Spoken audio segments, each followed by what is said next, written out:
How do you guys heat your Overland setup when you get to camp? That's what we're going to discuss in today's episode, so stay tuned, guys.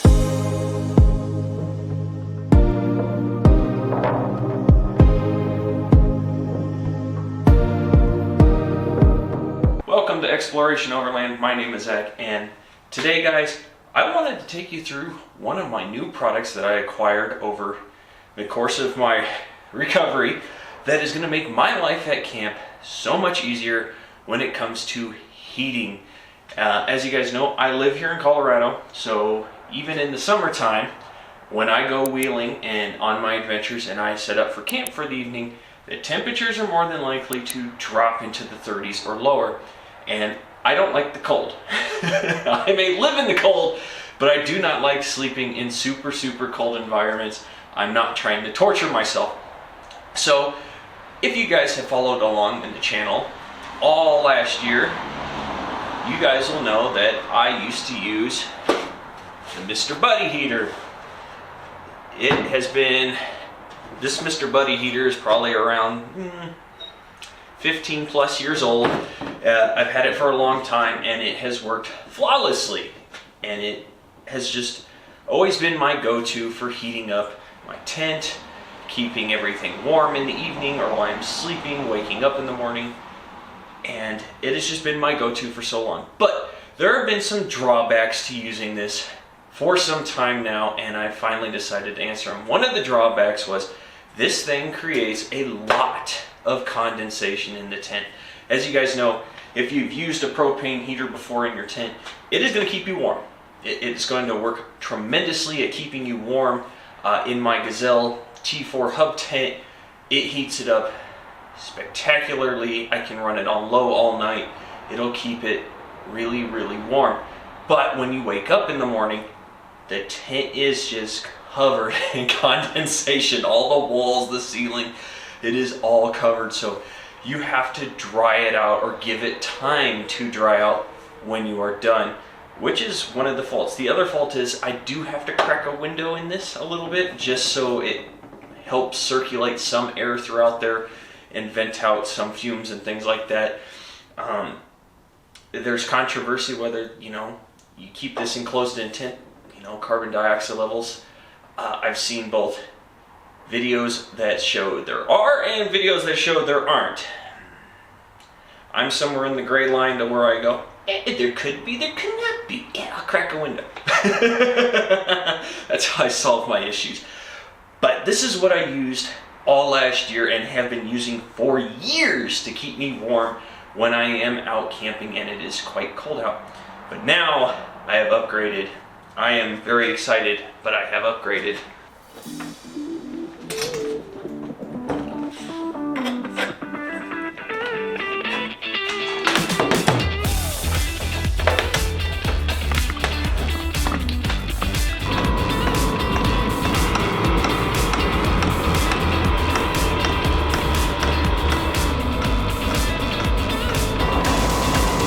So, what have I upgraded to? Now I have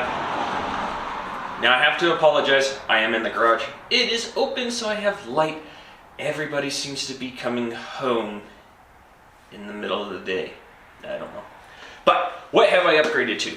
I have upgraded to the Hcalory SS2 5 to 8 kilowatt diesel heater in the little toolbox. And it is great. Now the reason, one of the big reasons why I chose this diesel heater in particular, like the Hcalory brand, but this exact diesel heater, is because it isn't supposed, air quotes, 8 kilowatt diesel heater. Now, there are all sorts of Chinese knockoff diesel heaters, this is one of them, that are out there. All have their pros and cons, just as this one does. But one of the things is I needed a diesel heater that is going to, one, heat my ground tent, because my T4 hub tent, it is, it's larger than a typical rooftop tent in a sense. But two, I needed it to heat my T8 hub tent. Now most tents you can get away, like rooftop tents, you can get away with a 3 kilowatt or 3 to 5 kilowatt diesel heater. It does really well. at heating up those kinds of tents, and it'll keep it warm. But once you get into the realm of something bigger than those, it's going to struggle a little bit at keeping a nice, warm, heated temperature throughout. It may kill off some of the chill. A 3 to 5 kilowatt, it may kill off some of the chill, but it's not going to eliminate it, where you have a higher and greater chance of eliminating that chill with a higher kilowatt. And that is why I went with this one, because it is supposedly between a 5 to 8 kilowatt diesel heater. So I'm hoping, I have not been able to test this yet, but I am hoping that this is going to heat up the T8 hub tent really, really well when I am out there on those adventures with either my dad or somebody else and we are using that tent, and it will just knock out the cold completely. That is the absolute hope. The other reason that I have a diesel heater is because it is a dry heat. If you know diesel heaters or know people that have had them, they put out a very, very dry heat. It's not like the Miss Buddy over here that puts out a heat, but it makes condensation. This does not create condensation within the tent. I have tested this in the T4. It doesn't create any condensation whatsoever within the tent, and I absolutely love the fact that it doesn't. Now, let me give you, before I get into the specs, let me give you some of the reasons why I chose to go with an Hcalory. As you guys know, like I said, tons of different knockoff Chinese diesel heaters out there. And for the most part, they all work. They all do what they're supposed to a point, and if they break, you just kind of toss them and get a new one because they weren't super expensive. This was about $189 off of Amazon. There will be a link in the description below to this product, but it was about that much on Amazon. It kind of fluctuates in price, but when I got it, it was $189. And the reason I went with Hcalory is because they have a greater review rate of lasting longer and actually putting out what they say. You have some of the other ones out there that they work, but just based off of reviews, people either end up having issues with them, they come broke, things overheat or melt in them. And as I was doing my research into 8 kilowatt diesel heaters, this is one of the newer ones that was out there, but also everything I read on it, both in research and reviews, there weren't a lot of negative comments.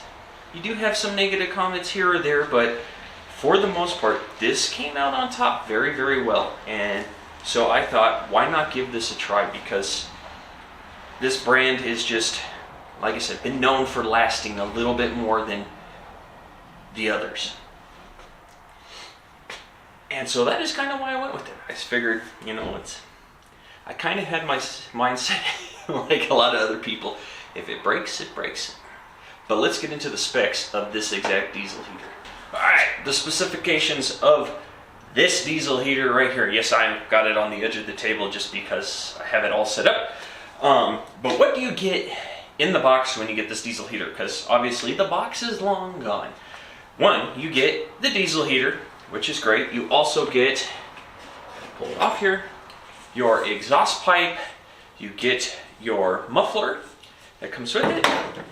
You do get your charge cable here, or I should say your power supply cable that plugs into the box and then into a power station.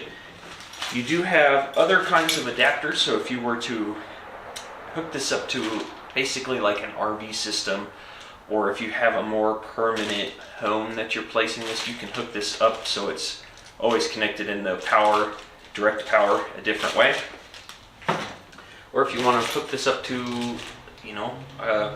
what do you want to call it? Your 12 volt car cigarette lighter, you can hook this up to it. And you also get instructions, which these are actually quite helpful in the sense of if you take the time to go through and read it, which it's only 8 pages of English instructions. This is thick, but it's got like 4 different languages in here. If you read the 8 pages of English instructions, it will tell you and kind of teach you everything you need to know about your diesel heater, which I actually found quite useful when I first turned this on and was using it, trying to figure out everything. It was very, very helpful, which we will get into this as we go through this. As you guys can see, this does look like a toolbox. It's supposed to. You do have two flaps here. On this side, you have the screen that is attached to the diesel heater itself that tells you all the information. Over here, you do have the remote, which you can put wherever you'd like. You can put anything else in here you want. But those are two. They are clear so you can see what's in here. Then, if we open this up, we have the inside. So you do have your heating element here, and then you do have your, I'm going to tilt this just ever so slightly, your fuel tank right here. Now I do have tape on the top over the little hole, just because in my experience and things I've read, the little tiny holes that are breather valves leak fuel when they're bounced around or moved around. So I've just got some tape over it to help prevent that. Otherwise you have some wiring in here. And then underneath, which I cannot show you underneath, just because it is full of fuel. If I tip it, it's going to spill, possibly. You have your exhaust port, which is on, which I can show you that. Your exhaust port right here, which then your exhaust and muffler easily connect to give you your diesel heater. Now, you may have noticed the power supply that I've got it hooked into. These can be kind of finicky from what I've read. I've not experienced it yet, but they can be kind of finicky on the power station that you plug it into. Sometimes it works, sometimes it won't for a certain kind of power station.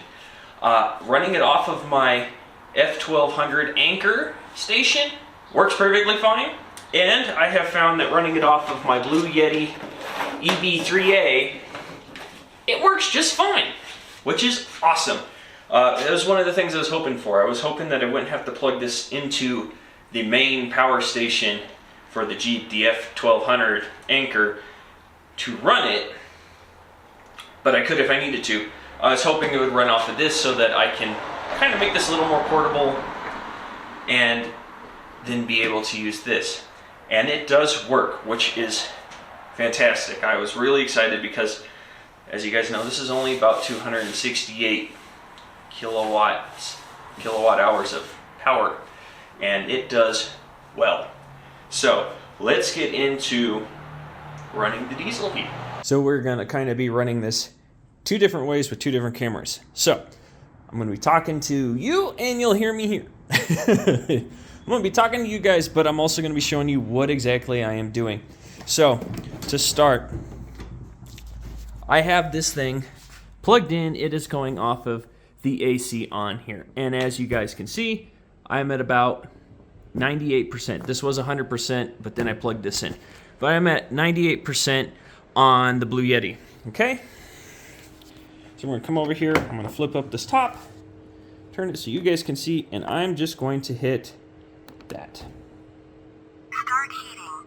Now, this thing does talk to you. You can turn off the voice, but it only talks to you when it turns on and when it turns off, which I kind of found a little bit helpful that it did that, because I didn't want, I could turn it off, but this thing has a cool down cycle, so when you go to power it off, you have to let it run through its cool down cycle. It don't just hit the button or unplug it straight from the power source.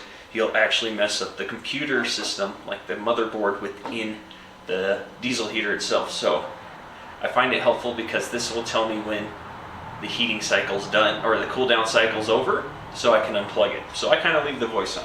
As you can hear, the diesel heater is starting to warm up here. It's got that little tick, just like any kind of diesel. It's going through its warm-up phase before it starts kicking through what it is it's going to produce. Now it is telling me the room temperature is 71.6 degrees. I'm in my garage. It's probably about the low 40s right now. I don't always believe the room temperature on here. And it also does kind of tell me my fuel level here. Now in the instructions, it does state that the fuel level, though it tells you how much is there, it doesn't truly indicate the actual level within the tank itself. I know it's kind of weird, but that's according to the instructions. But she's starting to warm up here, so I'm going to let her warm up, because once she warms up, it gets a lot quieter. Okay guys, now that we have got ourselves all warmed up, if I was to click this right here, you can see we're about 95%.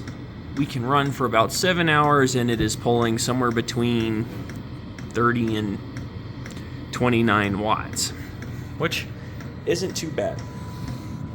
Now, on your screen, what you can see is we can control the fan speed by pressing the arrow up. We can make it go higher, and it'll spin faster, and you can hear it starting to speed up. And we can take it all the way up to here to its max.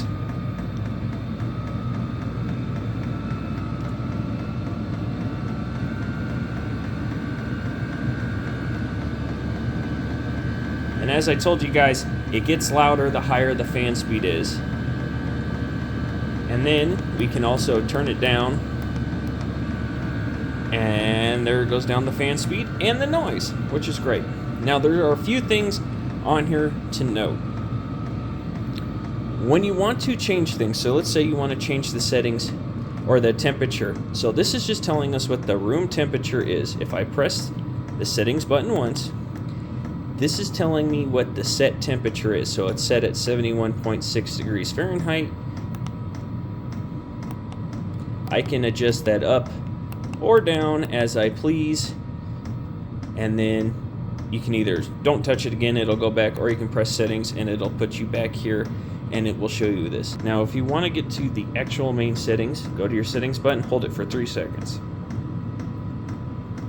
And now you're in your settings menu.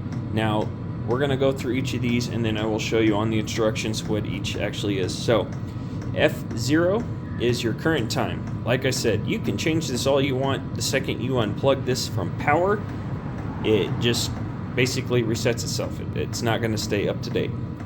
If we go down, we go to FB, which is your Celsius to Fahrenheit. So you can either put this, if you hold down this, like click it once, you can change it between Fahrenheit or Celsius. When you get these, they're set in Celsius.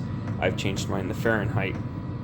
If you click down again, you get FA, which is your remote control switches. So do you want it to run off of your remote control? So that is on. You can turn it off so that the remote control doesn't work at all. And then F9 is Bluetooth on. So there is a Bluetooth setting that you can pair this with your phone, which I will show you guys in a little bit, but you can either turn that on or off. Now F8 is your auto start up or turn off. So this will automatically turn on at a certain temperature or turn off once it hits a certain temperature, and it will, fluctuate itself. It's basically an automatic mode to help you not control it. You can either turn it on or turn it off. If you have a permanent place you can mount this and you need it to turn on, you can do that. I have it off because I have no need for it. I want it to continuously run. F7 is just telling you your oil pump type, what kind of oil pump it is. F6 is telling you your fuel volume in the fuel tank. Now, as I said, it's telling you your fuel volume in the fuel tank. But I'm going to quote you from the instructions real quick. F6, fuel volume in the fuel tank between 5 and 50 liters. Or you can switch the units to 5 liters. Display represents not monitoring the fuel tank condition. So it's telling you the fuel in the tank, but it doesn't monitor the fuel in the tank. I don't know, but I just quoted you from the instructions what it says. So back to F6, fuel volume, crap like that. F5 is your temperature compensation. So this has a range between -9 degrees Celsius and +9 degrees Celsius. In other terms, you have a different kind of range that you can do this. It's in Fahrenheit. Basically, this will operate at a lower condition. F4 is your language setting, so if you want to change it from English, you can change it to whatever it is in here that has German, Russian, and you can also turn the little startup voice that you hear off in this setting. This is your self-start switch setting, so basically I have it off because that means you can set this for a certain time and this will turn itself on at that certain time. It's kind of weird, but you can do it. That's if you have this hard mounted somewhere. Just like F2 and F1 are basically the clock. So here you can set what time you want this to turn on or turn off at a certain time, and then F2 was you can set this to run for a certain amount of time and then it will turn itself off. Now another thing that you can do, and I had to switch to my other camera because my camera battery died in mid-talk. I love it. The other thing you can do in here is you can access what they call the engineer settings. Basically, you get more access to the motherboard. So the regular settings just controls kind of the temperature of the unit, just tells you what's on, what's off. It's just kind of your basic switches, if you will. The engineer setting allows you to access more into the motherboard and control different things. So these right here, guys, are your engineer settings. So you can control the heater motherboard version number. Like you can see it, you can see any fault code. So if this throws a fault code, you can actually go into your engineer settings and see what the code is and look it up. It has your shell temperature, power supply, heater running gear, cab temperature, altitude, manual pump oil, you know, your remote matching, and your Bluetooth matching. Now we'll get into these two momentarily. The most important one over here is probably the Bluetooth one. Okay, so how do you access your engineer settings?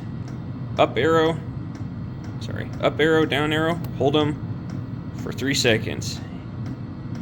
You are now in your engineer settings. Now remember what I told you each of these kind of were, and this is your altitude one. Now on here, I cannot change anything on my altitude whatsoever. It just doesn't change anything. There's nothing there, which I thought was kind of weird, but there it is. This is your remote. So this is, if you had to get a new remote, you can match it to this so that it will work. And this one, as I said, is your most important setting. Now, the reason I say this is the most important setting within your engineer setting is this is your Bluetooth. This number up here is your password. Now, the password is important because when you pair this thing for the first time to your phone, like you Bluetooth it, it will give you the option to change the password. You can change it at any point, but you can change the password. Now, if you choose to change the password on your mobile device, you have to go in and change the password on the diesel heater. Otherwise, you'll go to try and pair it, and it will not pair because the password on your phone is not synchronized with the password on here. And it's really simple. You just got to hold the settings button down, and while you're trying to Bluetooth it, and it's going to reconfigure itself. The computer will reconfigure itself to update the password on the diesel heater so that it'll start to sync to your phone. But if you do that, note, you have to then shut the diesel heater down and turn off the app on your phone and reopen them and turn back on them both. I tried doing it multiple different ways to get this to reconnect without shutting down the diesel heater first. I found that the motherboard needs it to be shut down before it will reconfigure and allow you to connect to the Bluetooth part. Other people may not have this issue, but that was an issue that I ran into. And then once you're in your engineer settings, to get back, you just have to hold your up and down arrow for 3 seconds. It takes you back. Now, to get into the whole Bluetooth process, the Bluetooth process is fairly straightforward. To start it, you need to hold down both the power and settings at the same time for 3 seconds. What it's going to show up is it's going to say blue across the screen. I'm not going to do it because if I do it, it's going to unpair it from my phone. Once it does that, you will open the app, which I'll show you here in a second, and it will then search for your device. And once it finds it, you click on it, and then it will connect to your diesel heater here. So if I open up my phone here, this right here is the app. It says Air Heater BLE. This is a general overall app. In the instructions, it actually has a QR code you can scan for either an Apple or Android phone, and you can download this app. So if I click it, it's going to open up, and it says it is connecting to my device. Now, as you can see, these are everything that is going on with the device itself. It's telling you it's got a stable combustion. If there was something wrong, that little exclamation point triangle would actually start to read you the fault code there, or you can go into the settings menu on the device and actually find it. But here you can check out your different modes. So you can have your manual gear mode, you can have your automatic level mode, which is kind of where I just have it set. Those are your two modes. Those are the only two. If you go in the settings, like I said, it has your language and the password. You can then change the password if you choose. Now to go back, you gotta click your little tiny, it looks like an exit symbol up at the top. You go that and it takes it back. Now here what is really nice is you can control the temperature. Now unfortunately on here I have not found a way to change the temperature at all on here. So you can see it's trying to tell me a relative altitude up here on the far left corner. Yeah. So it's giving it to you in meters. Like I said, guys, I have not found how to change some of these settings on the app itself. But what is nice is you can turn off or on your device from the power button, and you can control the fan speed from your phone. So you can lower or increase the fan speed from your phone to make it better. Before we get going into sort of the negatives of the diesel heater, we're going to go ahead and turn this off. Like I said, turning it off is very straightforward. All you do is click the power button once, and it's going to talk to you one time at first. It's going to say stop heating, and it's going to start going through its cool down cycle. Like I said, do not just unplug this from here or hit the power button and unplug it, because you will mess up the motherboard on the diesel heater. It has an actual cool down cycle it has to go through, and like I said, I left the volume on so it'll talk to me when it is finally done. So we'll probably hear that as I'm going. But let's go through my negatives about this diesel heater. First off, the first negative is kind of on the build of the diesel heater. I like that it's in the box. I like that it's all contained. It's great. The one thing I don't like is that the power cord right back here, which I'll show you guys afterwards, is very loose. You plug it in and it just doesn't give you that nice, firm, satisfying push that it's actually pushed in there. It does kind of jiggle a little bit if you shake it. So it doesn't provide me a whole lot of confidence, with the plug part. It just makes me nervous that it's going to break, or it's not actually plugged in, or it could fall out. So far I've not had an issue with it, but it's just one thing I don't like. It's just that really cheap kind of feel to it. It's not something I'm a true fan of. Second, with the Bluetooth, it is very finicky. Once it's connected, and it stays connected, which is great. But to get it to connect to your device is a bit challenging, I have to be honest. The first time I tried connecting it, it took me 5 tries to get it to connect, just because it wouldn't find it. The first 2 tries, it would not find the device at all. Then it found the device, and it would just say failed to connect. It didn't give a reason why, it just said failed to connect. So I ended up having to shut this diesel heater down and close the app out and reopen them just to connect. Then if you change the password, you have to go through that whole debacle of resetting it on here, shutting it down, shutting down the app, restarting the app just for it to connect. It's a hassle.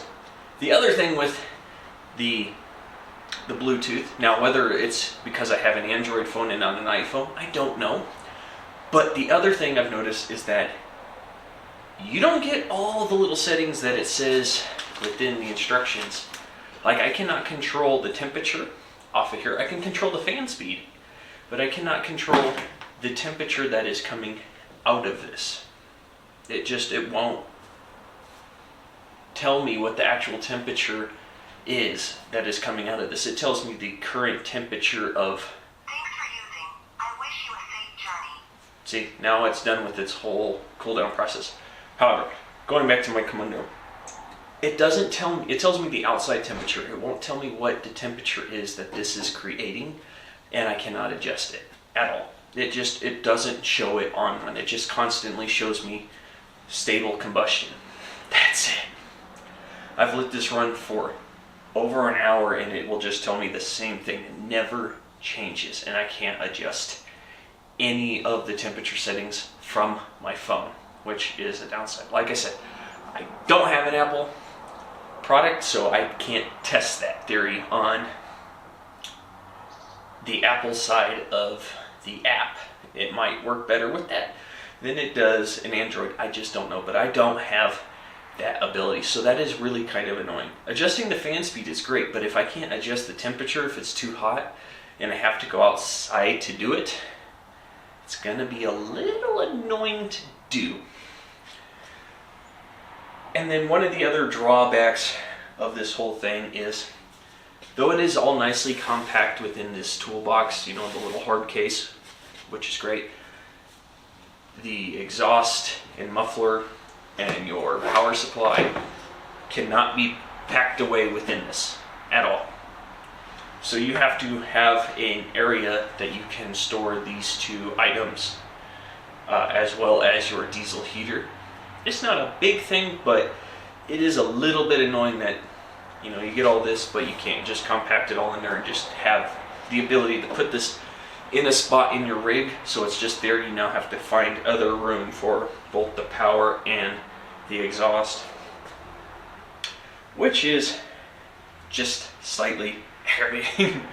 But that's about the only negatives I truly have. The menu options, like going through the menu settings or the engineer settings, it can be a little tricky if you don't have your instruction manual, because the instruction manual has all the little charts that tells you what each of the little numbers are, so you know.